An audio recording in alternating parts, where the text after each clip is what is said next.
So, welcome everyone. Good afternoon. My name is Kelly Sharp. I'm the Director of Medical Humanities, and thank you for attending. My pronouns are she, her, hers, and I'm really just grateful for everyone to be in this space and sharing your work. So, I'd like to introduce our three presenters, which we're so lucky to have three at once. Is going to be Zoe Adams, who's a medical student from San Jose. Attended Berkeley for undergrad education, majoring in molecular and cell biology. And at UCI, she's doing the MHAP and also Center for Medical Humanities has provided this opportunity to stay creative that closely align and with the skills of patient care and human connection. And I really love this part. Outside of medicine, you can find her learning new hobbies like embroidery, crochet, wood burning, and baking more. That's always fun. So the next person I'd like to introduce is Emma Boyles.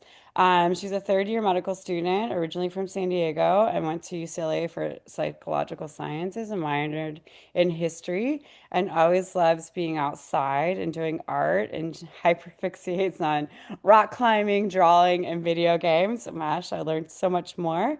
And I also would like to introduce Herschel, which is also a third year medical student. And before making his way to UCI, he lived in four US states and then Shanghai, China, studied art history, archaeology, and biology at Washington University in St. Louis. His medical interests include LGBT plus and healthcare, adolescent medicine, addiction, and mental health care, and a little bit of everything else. Awesome. Outside of medicine, I love it. He loves to enjoy eating, reading, going to museums, and building miniatures. There's a lot of things to unpack here in these bios, by the way. So I appreciate the creativity in that space. Please go ahead and share your slide deck, and I'll give you the floor. And thank you so much for being here. Obligatory, can you see my screen comment? Yes. Yay. Okay. Cool. Herschel, do you want to start us off with the general? Yes, this is our project. It's called Becoming Human, Integrating Patient Narratives and Case-Based Humanities-Centered Learning into Medical Education. Okay. Well, first thing that we just want to say was a quick thank you to the Center of Medical Humanities for giving us the funding and allowing us to pursue this project over the past over 6 months now, since it has been throughout the summer and has continued throughout the fall and early winter. So thank you very much for this opportunity. Um, I think we've already spoken. Thank you for the lovely introduction, so we can skip this slide that we were planning to self-introduce, and just kind of get into the meat of our presentation. So I first wanted to talk about kind of MESH as a whole. So for those that aren't familiar, MESH stands for Medical Ethics, Sociology, and Humanities. It's two courses, MESH 1 and MESH 2, that take place over the first 2 years of medical school. So this is a required course for all medical students, but a little bit of historic background about it is that it wasn't always an existing course. Actually, our class as MS3s were the first one to complete the first 2 official years of MESH. Beforehand, there was an ethics component that was initially rolled in with the behavioral science/psychiatry course for the preclinical years. There was also some modules that had existed. There was also just some random topics about these scattered throughout our clinical foundations class, which is essentially our art of doctoring class that we take in the first and second year. So basically, all of these things were scattered throughout, not really created into something solid or comprehensive until our class happened. And Dr. Juliet McMullen was the one who was actually the first selected course director. But of course, with the first iteration of a class, things aren't always perfect. So we'll kind of talk about how this revamp came to be. But I also just wanted to point out that it is a wonderful movement that's kind of happening broadly across medical curricula as the humanities, ethics, and sociology are being recognized as core tenets of medicine alongside other topics that we classically think of like physiology, anatomy.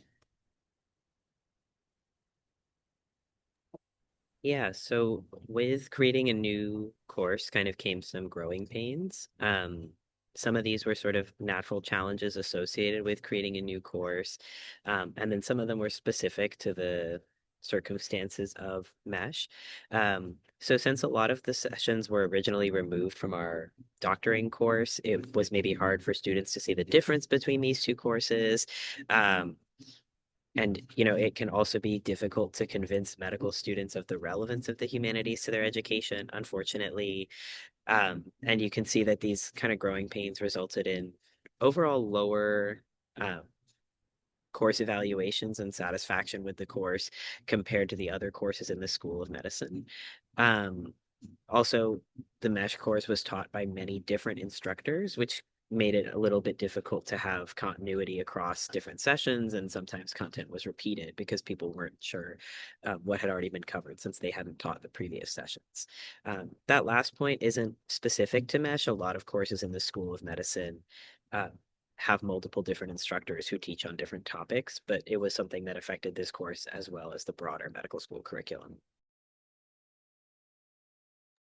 Yeah, and some justifications behind why we as individuals wanted to start this project. As you heard from our intros, we all have a personal vested interest in sociology and humanities and varying degrees from undergrad. At this time that we proposed the project, we had also completed the full 2-year curriculum, so we were able to have kind of a broad overview of the entire course and analyze it as a whole. And like you heard from Herschel and Zoe, our main goal was to make MESH something that all students can enjoy and to understand that sociology, humanities, and the humanities and medicine aren't just soft skills. They're actually very important. And maybe that's hard during the first and second years when the focus is on basic sciences and things like that. But once you get into your clinical years and you're actually talking to patients every day, these topics are very important. And so that was our overall guiding message, but we also wanted to clarify why it was relevant to medical training and integrate it with the other courses just to make sure that MESH itself kind of wasn't siloed. We also wanted to consolidate some of the redundant sessions. So the nature of taking it out of our doctoring course, some topics were a little bit, they overlapped. And so, just to further emphasize that this was an effective use of students' time, we wanted to streamline the course overall. And we just wanted to make sure that Mesh itself had some running threads throughout, and each course or each session was kind of going back to the same points. And so we did this in 4 different arms. The 3 of us were funded through the Center of Medical Humanities, but the fourth student, Allison, who isn't joining us today, she received some outside funding. Her main role, because she's not here to talk about it, was to create some student surveys. So the second years already had their small groups that they chose, but the incoming first years, our goal was to stratify them by understanding based on some research that folks with the same level of understanding tend to learn better over time. And so we administered a survey that had an ethics, sociology, and humanities question. They were able to rate themselves and their understanding. And then we also kind of graded them to separate into these groups. And we're also going to have them reflect on it at the end of the year. But yeah, otherwise, we kind of each focused on a different aspect of the course, but a lot of it was collaborative as well. So I just wanted to start off also by giving kind of an overview of what are these sessions that we're talking about, what are the actual class topics that get covered. So this is our shortened abbreviated version just with the titles of all the lectures that went into Mesh 1. You can see there's a wide range of topics, and this slide will get a little bit busier, but I just want to break through specifically what changes we made. Uh, One of the things I wanted to point out first is that we have a whole medical ethics section that we kept largely intact. One of the reasons for this, you can see it was led by primarily Dr. Elia with some other physicians as well, was that they kind of set the standard of having first didactic portions and then interactive case-based models. So they would have an hour where they would talk about an ethics topic and then send the second hour going through specific ethical scenarios and having medical students work in groups and talk about these things. And we found that that was an incredibly effective model for learning, and we kind of wanted to implement that broadly across the rest of Mesh, because when you looked at the individual evaluations for one session compared to the ethics sessions on average were evaled higher because of this interactive component. So you can see that we tried to do this kind of across the board and made some major changes, and we'll talk about some specific ones that we did in these sessions. But for example, Introduction to Social Determinants of Health was one that we did this for. Data and Narrative is another one that we did this for. Um, We also integrated even some entirely new sessions. One of the ones that I want to highlight is spirituality and medicine, which is going to be part of a series that we're going to implement starting next year for part two. There was a little bit of a gap between Mesh 1 and Mesh 2 this year specifically because the existing MS2 class or second year class had the old version of Mesh 1 and now had the revamped version of Mesh 2. So the current first year class will be the first ones to complete the revamped curriculum by the end of next year. But this is kind of just showing an overview of the topics that you're seeing in Mesh 1, and we'll also talk about some of the ones in Mesh 2. Yeah, so you can see that Mesh 2 has more sessions than Mesh 1. We can go to the next slide, please. Um, Again, in the bottom right-hand corner, we have ethics, which was pretty much unchanged, but you can see that we introduced 5 new sessions to Mesh 2, spirituality and medicine, as Zoe mentioned. Um, and then body language, we'll talk about a little bit later. That was one of our medical humanities specific sessions. We also did technology and ethics and interprofessional panel, and then caring for individuals with disabilities. The goal was to kind of integrate important humanities or sociological topics that weren't necessarily covered in the course. And then you can see that also several of the early sessions we revamped pretty significantly um, just to make sure that they were covering topics well and clearly, um, and that we were responding to the needs of a cohort that had really not responded well to the version of Mesh that they had received in their first year. We wanted to try and kind of get them to reinvest in the subject matter. Yeah, so when we were looking at designing new sessions, we knew that there were topics that we weren't necessarily experts on, or we would want to hear the patient experience for.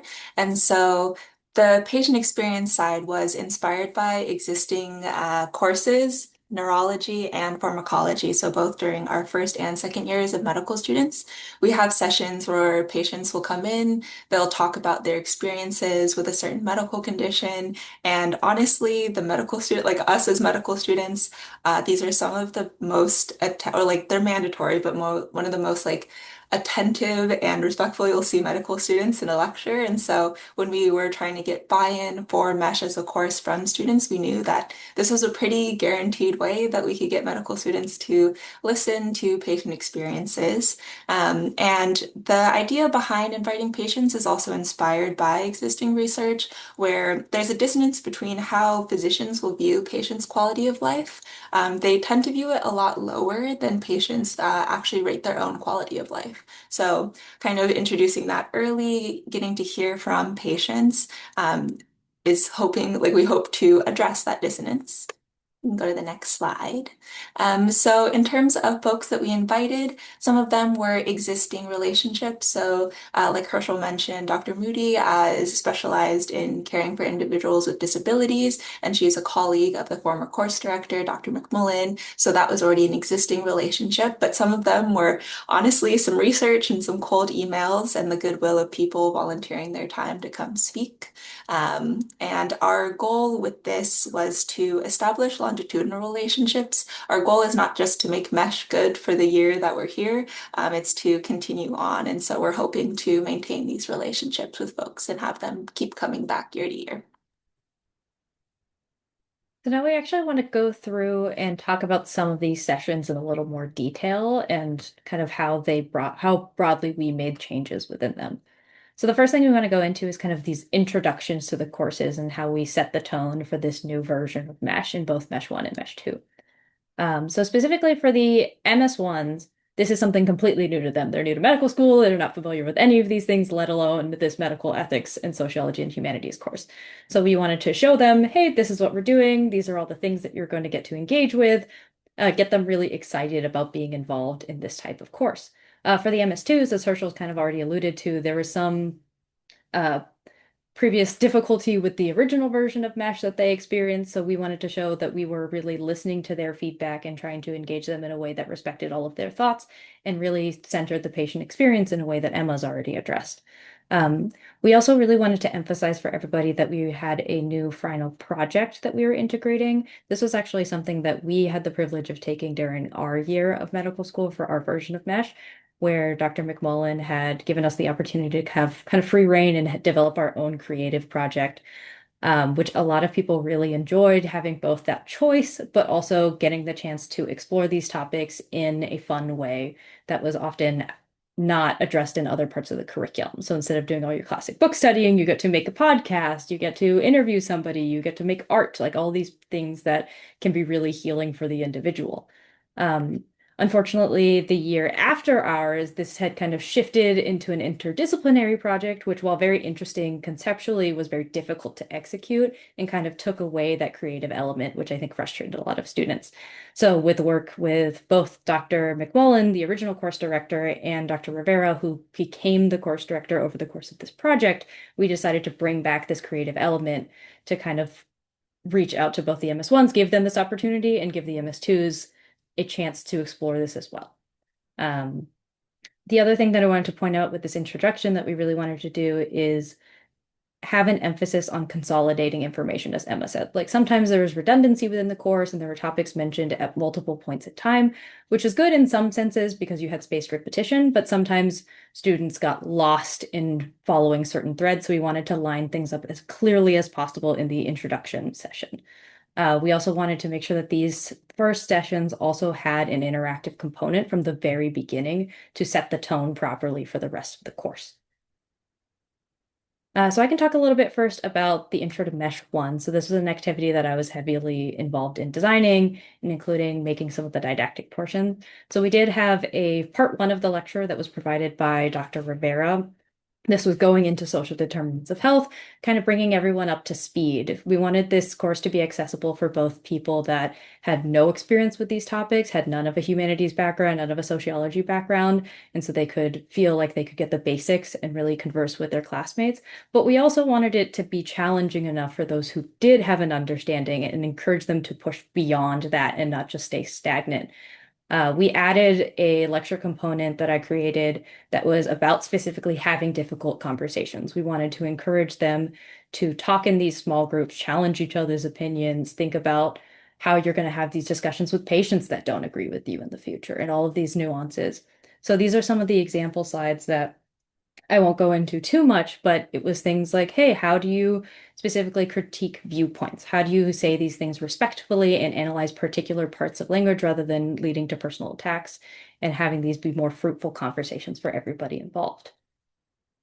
And then the second portion of this was, again, the activity. So we decided to implement 3 cases to implement the skills that were taught. So these were both skills related to identifying social determinants of health and then identifying how to talk about these topics. So the example given here is we kind of pulled a medical case for one of these in a kind of classically debated thing of, do you give contrast in someone with kidney failure? And we asked our groups to take on the roles of people who wanted to get this CTA with contrast versus people who did not. So if you're this person's primary internal medicine doc versus if you're this person's nephrologist, you might have very different opinions on how essential this is. So therefore, we had them go through this, talk about the pros and cons, talk about how to talk to it between each other, and decide what is ultimately best for the patient in a healthy way. And it kind of lowered the stakes for them. This wasn't something that was necessarily close to home because you were role playing as these different physicians, but it did emulate something that they would have to do eventually in their careers. And this is just some more examples of questions. We asked them, are there any social drivers you can do? What are some systemic or political drivers of health that you could identify in this case? And we did this for all of the cases. So for Mesh 2, we also did a similar introductory session. We decided to take a very honest approach with the MS2s and kind of tell them up front, like, this is what Mesh has been, and this is the project that we're doing, and this is some of the changes that we've made. And then we wanted to make good on the promise of those changes by kind of throwing them into an activity that we felt was relevant and clinically oriented. So I created this case-based role play activity, which was designed to help students explore how these structural and social topics might actually manifest in a clinical scenario. There was two clinical cases, and they were based on real cases that I had encountered in my third year clerkships, so that it felt sort of relevant to our patient population, although obviously it wasn't a one-to-one to preserve those patients' privacy. Um, and you can see, that they were given this kind of case where they were told, this is what this patient is presenting with, this is what's going on. And then they were each assigned a different role. So there was 5 or 6 students per group. So there's 5 or 6 roles. And then each role had kind of different information and different priorities. And the goal was for them to sort of take on this role and advocate for their priorities and present information as it became relevant to the discussion, in the hopes that they would understand how nuanced these issues are, how difficult it can be when doing the right thing medically might, you know, not be easy given a patient's social circumstance, or the structure of the healthcare system, um, and to, kind of help them have some of those challenging conversations and engage in respectful disagreement with each other. And this activity was pretty well received, which we were really pleased with, because it did accomplish what we set out to do as far as re-engaging this cohort and thinking like, oh, there's something I could get out of this course that's actually relevant to me, especially as they're in their MS2 year and they're starting to be more clinically oriented and thinking about going into the clinical years. Yeah. And one of the patient experience sessions that we wanted to highlight was the health and incarceration talk, where we invited Project Kinship to come speak. So when we were looking at the course, we did want to focus on or like go into the experiences of incarcerated patients. We believe at some point during our clinical experience, we're going to interface with folks who are formerly incarcerated. So it would be wonderful basically to hear their stories while we were still in medical school. Unfortunately, when someone is incarcerated, they're extremely marginalized and in a vulnerable position. And so we didn't want to directly have to speak or have these patients speak when they're in just a vulnerable time in their lives. And so Project Kinship is a great organization. They're a nonprofit organization that helps to support and employ formerly and currently incarcerated individuals. And so they were the bridge where we could talk to folks who were formerly incarcerated, but were at a point in their lives where they could reflect on their experiences. And so this helped to emphasize the point of emphasizing seeing the person outside of just the patient and hear their stories. And so they had previously come to UCI at a lunchtime talk. I was lucky enough to attend, but these lunchtime talks aren't something that everyone has to attend. It was more of like an elective that was organized by students. And so we already knew that they had come to UCI once, so I said like maybe they'd be down to come again. I reached out to them via email that some other students had found, and then I ended up just calling directly with the founder, Steve Kim. He was very kind, very down for the idea. And we just figured out a time and a place basically for some of their representatives who were comfortable speaking about their experiences to come and talk to our students. And we did preface them essentially with what the course was overall, what our goals were for the course, and what students had received learning wise up until that point. Just so on both ends, both the speaker and the students knew what the level of knowledge was. And in terms of student feedback, we haven't officially gotten feedback for the course, but there was a lot of student engagement, a lot of questions for the session itself, and verbally we have heard a lot of feedback, positive feedback. Dr. Rivera let us know that a lot of students came up to him after and were just grateful for the opportunity. We also were able to achieve our goal in terms of longitudinal relationships. We did reach out to them recently, let them know that students loved hearing from them and they are interested in returning in the future. Another session that we wanted to speak about specifically was the immigration and health session. This was actually something that was developed over multiple years, beginning before this working group was officially formed. Next slide, please. In fall of 2024, which was when we were still taking the Mesh 2 course before this working group had formed. Um, some Prime LC students organized an optional lunchtime lecture about immigration and visas. There was maybe 6 students in attendance, including myself there. Um, and I thought it would be a good addition to the Mesh course. So I emailed Dr. McMullen, um, who even at that time was really open and very collaborative. And she got in touch with the Prime LC students to create a session for Mesh. Um, that initial session was one that we received when we were enrolled in the course, and it was very well received. But it did end up being a student-led session. So some of our upperclassmen were generous enough with their personal experiences around immigration to speak to us and to talk to us about how that impacted them as patients and as clinicians, um, which was really wonderful. But we wanted to be able to keep that topic in the curriculum while making it more sustainable. Um, obviously our upperclassmen are going to graduate, which is wonderful, and they're going to go off to residency. And so we're not going to be able to have them speak every year. And additionally, we wanted to make sure that um, it the course didn't rely on students, right? We want ultimately for students to be able to receive their education rather than having to educate each other. And we wanted to make sure that there were like these longitudinal sustainable relationships like Emma mentioned, so that, if some student graduates, it's not that this entire session drops off. So we had that goal, and we also wanted to build on the small group activity and create a different reflection that was just more aligned with kind of the types of reflection that we had the students do in the other activities over the course of the year. Um, so we had those two goals, and then this was something that Zoe kind of took over in um, the 25-26 academic year. So I do want to first talk about the kind of inspiration for this session. So like Herschel mentioned, it was primarily a student-run session when we received it, but they actually had pulled these cases, even in that session, from some work that was done by medical students at the Albany Medical College. So that simulation scenario that they had pulled from is actually 3 choose your own adventure style games that you can role play as individuals going through different types of immigrant experiences.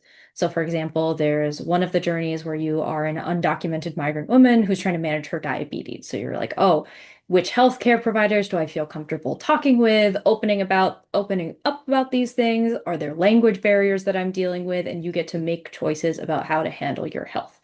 There's another example journey where you're a migrant woman and her whole family, and you are trying to flee your country. So you are trying to seek asylum in the United States, and you have to make choices of, do we even leave at all? Where do we stay? Do I leave my family members behind? She finds out that she's pregnant at this point, and she has to decide kind of how to deliver her child. And these are all different difficult scenarios that come up in these example cases. So that was what we pulled from. And I think everyone in our cohort had really responded well to this and facing these difficult topics in this firsthand manner, or as close to firsthand as you can get in a simulation, obviously. And we wanted to make sure we kept this when we re-implemented it in our year. So we did make a few changes that, whereas in our groups, we first took these on individually, we wanted to make them, again, work through it in groups. This is the theme that we're carrying out throughout all of Mesh. We want to encourage them to talk to each other, explore these ideas together, disagree if they think a decision is good or bad, and kind of understand where each other is coming from.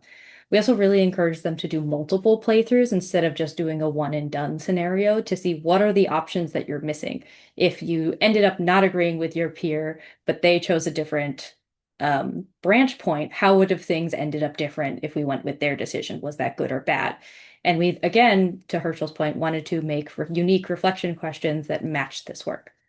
Another type of specific reflection question that we wanted to include was not just questions about identification, about how do you identify a problem, how do you identify a challenge, but also questions that ask them to look at solutions.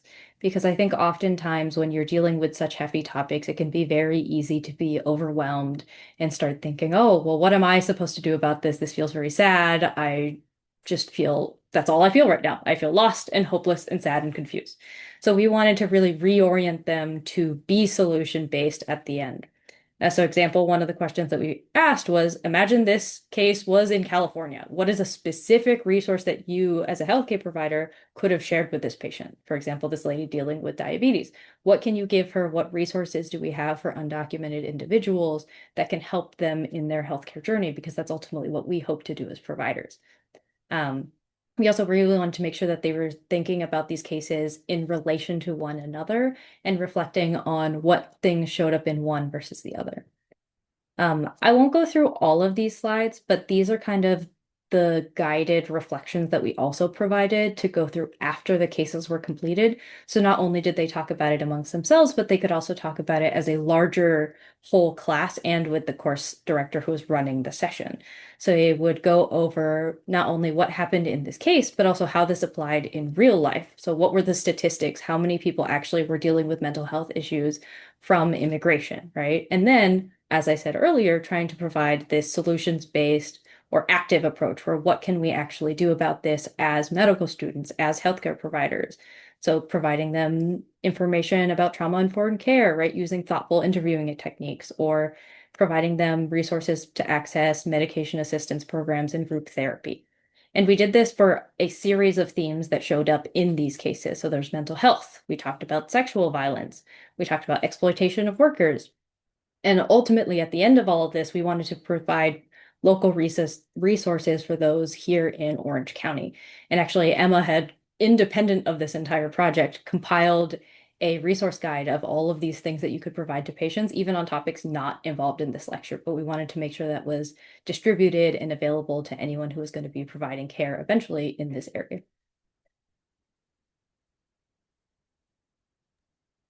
So the last sort of thread that we're going to talk about is our medical humanities thread.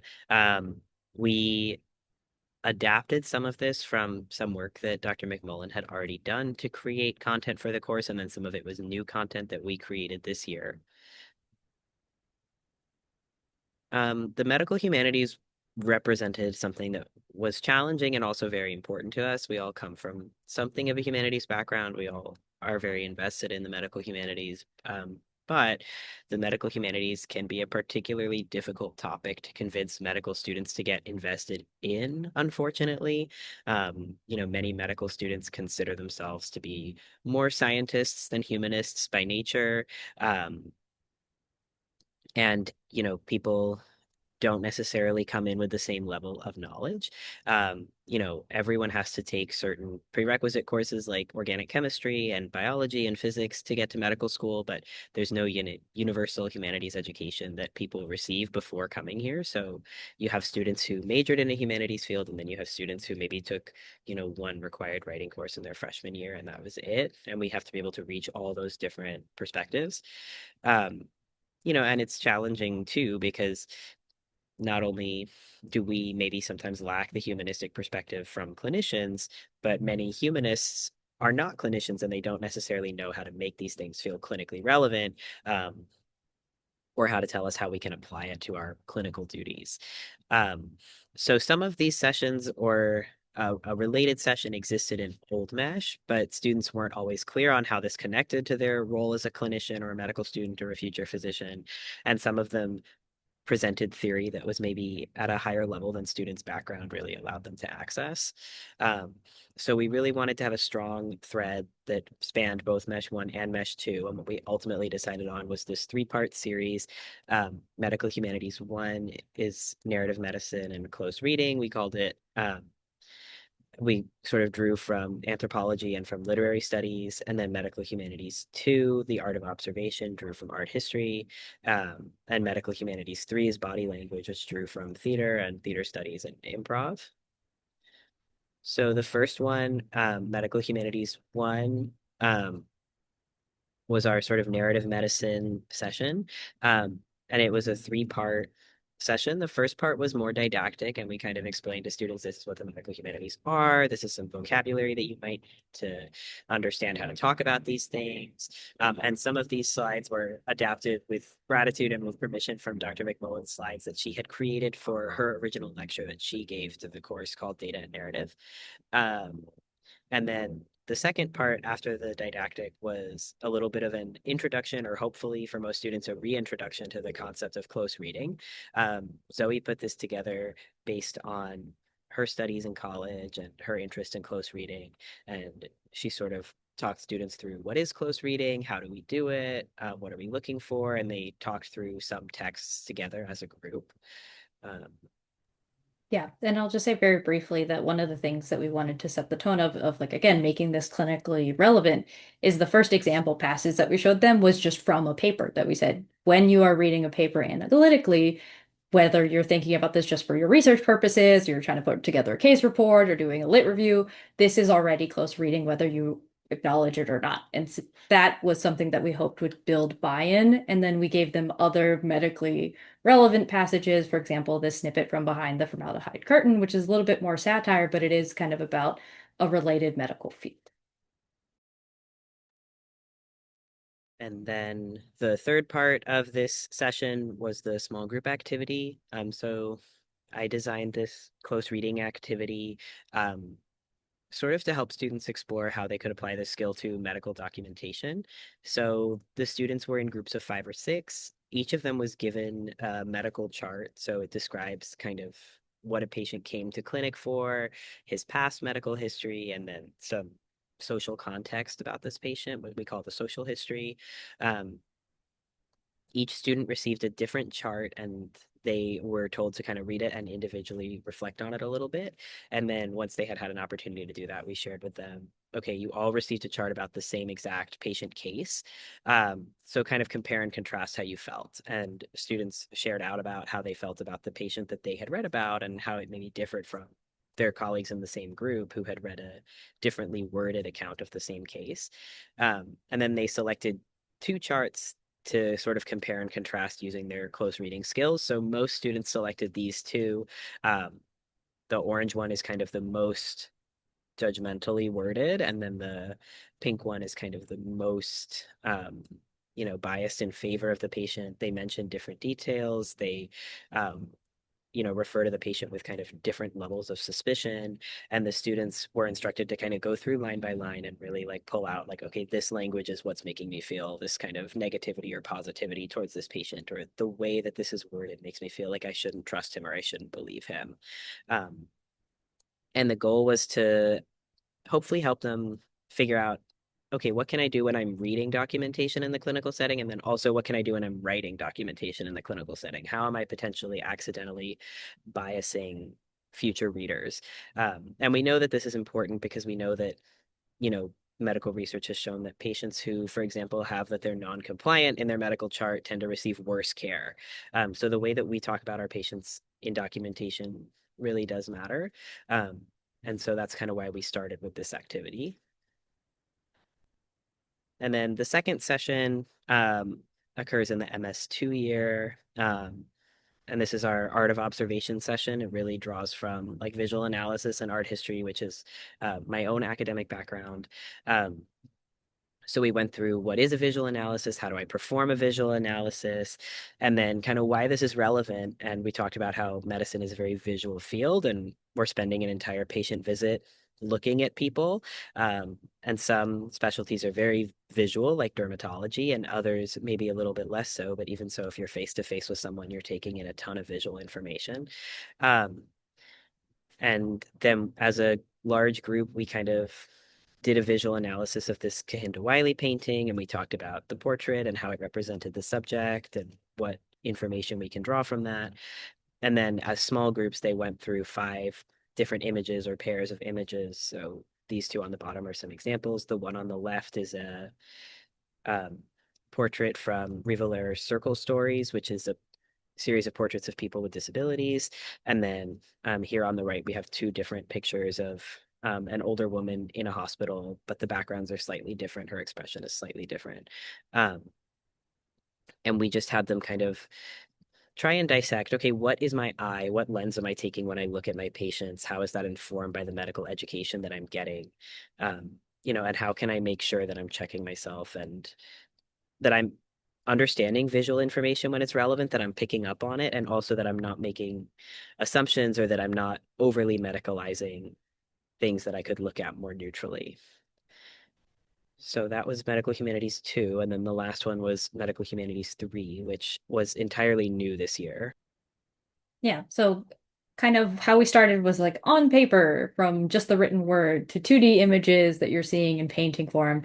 And then kind of the natural progression of that was what about 3D space? What about these actual physical interactions that you're having? So we decided to go through body language and this idea of improvisation.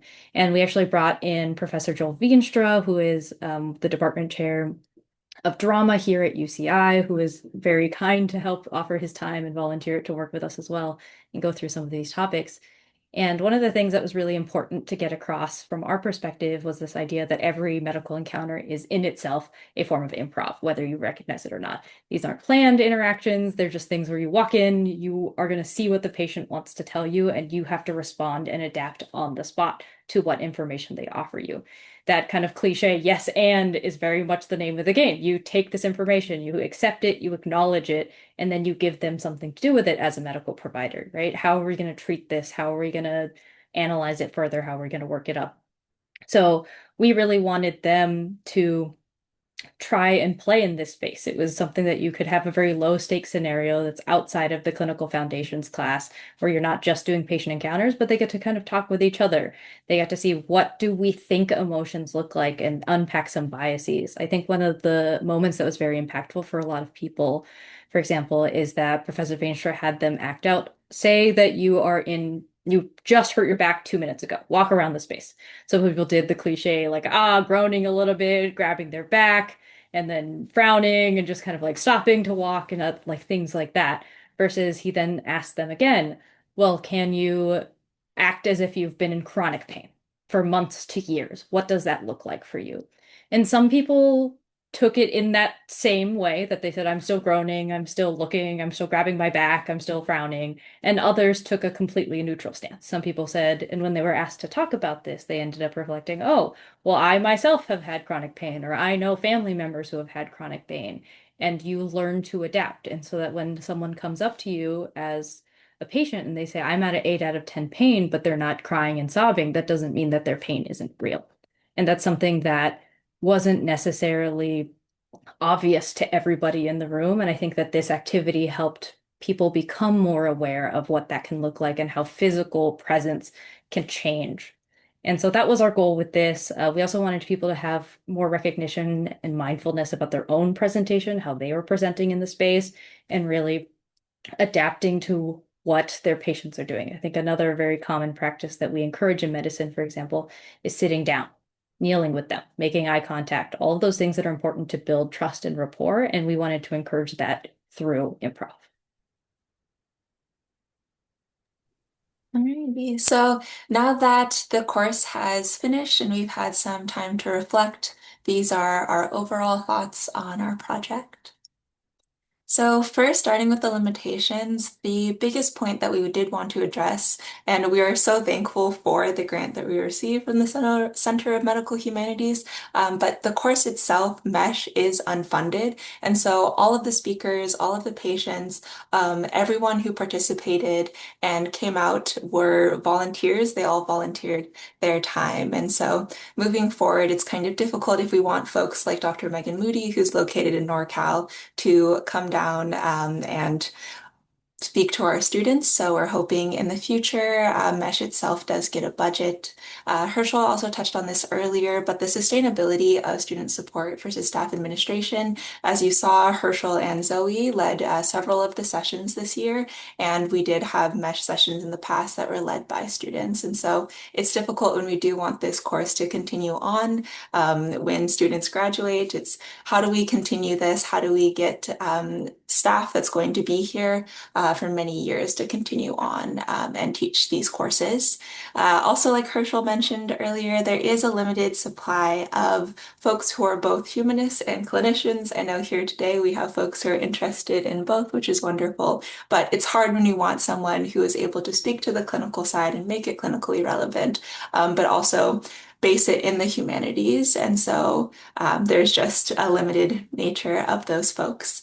And then There's also some limited integration between the courses. A lot of the courses kind of run on their own timelines, and will just focus on different things during different times of the year. And so we just want to make sure in the future that the relevance of ethics, humanities, and sociology is kind of woven throughout even the basic science courses and throughout the first two didactic years. There's also potentially talks of continuing mesh into our clinical years. So right now it's just mesh one and two, but we have been playing with the idea of perhaps a mesh three or four. Our other next steps, we have received kind of unofficial feedback and feedback throughout for individual sessions, but official feedback through the course evaluation websites are coming in. And so we're looking at that to see how we can tweak sessions for next year, change sessions that we maybe didn't get to just because the number of new sessions and changes we already wanted to make was a large body of work. And kind of what was mentioned earlier by Zoe with the interprofessional project, it is a requirement by the School of Medicine Academic Senate. They're requiring that each course actually does have an interdisciplinary, interprofessional aspect to it. So we're wondering how can we integrate that into the mesh course and respect those guidelines, but also respect the creative final project and giving students that opportunity. But to end on our overall accomplishments, we're so proud of the curricular content that we were able to create and add to this course. We have received a lot of positive student feedback where they do think that the courses that we added and topics that were covered are clinically relevant and that they are going to use these skills that they learned in not only like their third and fourth years, but also beyond into their like careers as physicians. So we're just grateful that we have some increased investment in the mesh course and some hope for sustainability in the future. And we'll just end on some selected comments that students have provided anonymously. So first one, I'll read out a couple. One student shared that they truly felt like a stress-free environment where I could explore complex situations in medicine with my peers. Another student shared, I love this course. I love the topics we discussed, and I'm grateful to each and every person that presented to us. I found the small group sessions very valuable and love conversing about these topics with my classmates. And the last note we can end it on is, I appreciate how this year's topics emphasize the role of each topic as it pertained to medicine and focused on the connection to our future practice. So that brings us to the end of our presentation. Thank you so much for spending your time listening to us and for supporting us through the grant. We really appreciate your time. Yeah, thank you so much. That was excellent. And I have so many questions, but I will open it up to the guests that we have online currently. Please feel free to unmute yourself and ask questions to this incredible body of work. So y'all should be very proud of yourselves. Any questions from anyone out there? Go ahead, Martha. It's not a question, it's just an appreciation. I'm sorry I Yeah. couldn't I was at a sustainability meeting for a Center for Contemplative Practices, ran late. So it was wonderful to hear what I did here. I'm looking forward to watching the video of what you're doing in your work. Very exciting. I really hope you figure out ways to make this sustainable so it's not just so it is just dependent on having amazing, energetic, hardworking people with really great insights to do the work that you have done. It's very, very exciting. I know Dr. McMullen, I've known her for a long time, and it's just thrilling to see this work and how you're using it to make it your own work. And so very exciting and a wonderful thing for your fellow students now and future students too, I hope. Thank you. Thank you so much. Any other questions?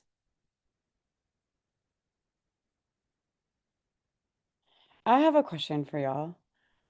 I mean, if you had endless amounts of money, right? So this is my favorite question. I mean, it sounds like the first ask would be that everything gets funded, like the whole course gets funded, right? But it also, there's a lot of space to do some, and like just pulling off of the work that, Professor Joel Vistra does, right? There's a lot of other spaces that you could move in, bring in like movement practices or other aspects of the arts into the space. But like, what would you hypothesize other interactive spaces that you could bring forward into this curriculum? I think that there's so many avenues to go down. Yeah, The first one that comes to mind, actually, and then Emma might want to speak to this more because it's more related to her branch. I feel yeah, like just these community engagement things and talking to patients and getting them here and having them, letting them have this opportunity to speak. I think maybe talking about the points that Dr. Moody had brought up might be really good because I think she gave us some information related to this that was really inspirational, I think. Yeah, so when we reached out to Dr. Moody, actually, just to have her come yeah, back next year, kind of like I talked about earlier, she's based in NorCal and she was able to take time out of her schedule just because she was in the area again to collaborate with Dr. Mullen. yeah, And so we're just hoping in the future she shared that, she would need travel costs and hotel costs and things like that. And so unlimited amounts of money would really help with that. And she also was so kind and provided a lot of just ideas of how to find folks in the community who'd be willing to come speak and just disability advocacy yeah. organizations by going out into the community. So I think having funding just to be able to offer to these organizations and to go out and seek these organizations would be wonderful. Yeah, thank you so much. I really, Herschel, do you have something to say? I was just gonna say that, there's also obviously a limitation of like what we can bring to us. Right. It's really amazing, right? That like Project Kinship has this outreach and sends people everywhere. Um, but if we had unlimited money, we could also take the students to other places, um, where humanistic care is happening or Hmm. um, where the arts and medicine are kind of interacting. Um, and I think that that would be wonderful because people could actually kind of get out there and see some of these spaces where people are existing and where they're doing things. Um, obviously we do deal with a lot of issues with like Emma was talking about with Dr. Moody mentioning, right? Sometimes it's just not accessible to bring people with disabilities to speak to us, right? It's hard for Right, them to physically get here. And if we had unlimited money, we could take ourselves to other places. right. No, excellent. Absolutely. I mean, even, in a simple space, even some of our spaces are not accessible, right? So, something that I navigate in the arts all the time. Martha,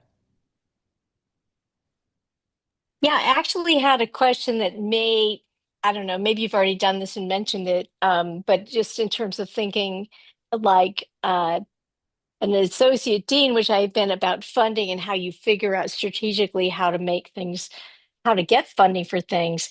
Have you worked at all with whatever's going on in medical humanities among undergraduates? I taught at UC San Diego in medical humanities and also at Dartmouth, but now I primarily am just teaching undergraduates. And there's a lot more money. There are pockets of money if you can connect what you're doing in graduate and professional schools with things that are serving undergraduates, well, at least you'll get some kind of moral support and sometimes logistical support by those coalitions. And so I know it's like asking, yes, I know you spun straw into gold overnight, but have you also thought about doing these other things? So maybe it's just like a ridiculous thing to even mention, but I just was curious about, what connections are going on with what or might be there with undergraduate education at UCI. And I should know the answer to that, but I don't.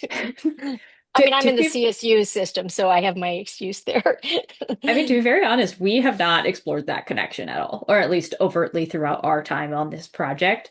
I don't know if there's been historical efforts to reach out to them as like a group in the undergraduate campus.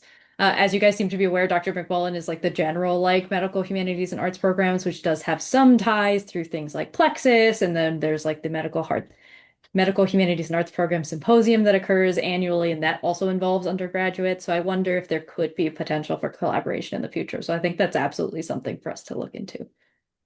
Yeah, and absolutely outside the realm of this, I do think that we should have a meeting, right? And talk about other options and not something I really want to discuss in this space, but I think that we could, break some things down and also think about how would we put a package together to pitch other spaces on campus for something like this, right? Because if we could mold kind of your model into other spaces and make it broader, if that makes sense.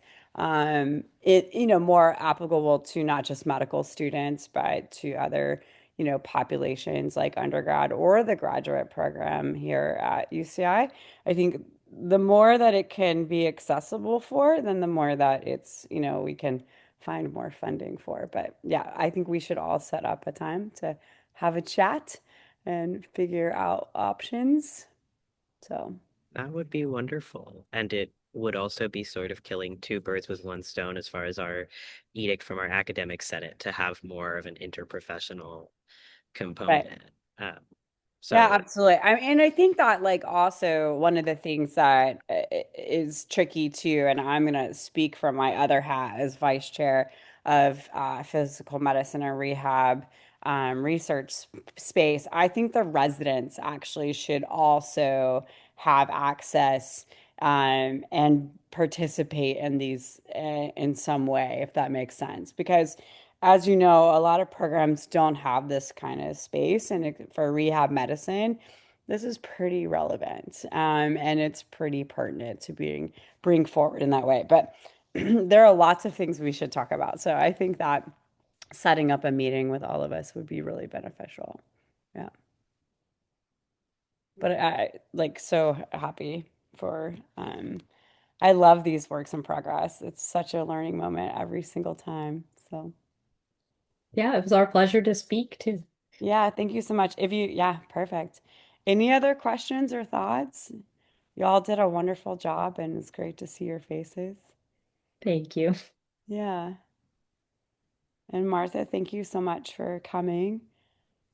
Privilege. Thank you so much. You're reminding me all the happy times I've had at UCI when Johanna was there directing the Yeah. program, and Oh, you know, yeah. you've had various deans. You actually have a lot of good things going there. Yeah. And So we're still trying to build, right? Like trying to yeah, build in a time of financial difficulty, if that yeah. makes sense. Well, there you go. Yep. Necessity is the mother of invention, according to Milton. So there you Yeah, have it. absolutely. Thank you all so much. And Dr. Shapiro is very missed. So. A gem to the field. All right. Any other questions or thoughts? Thanks. Okay. I appreciate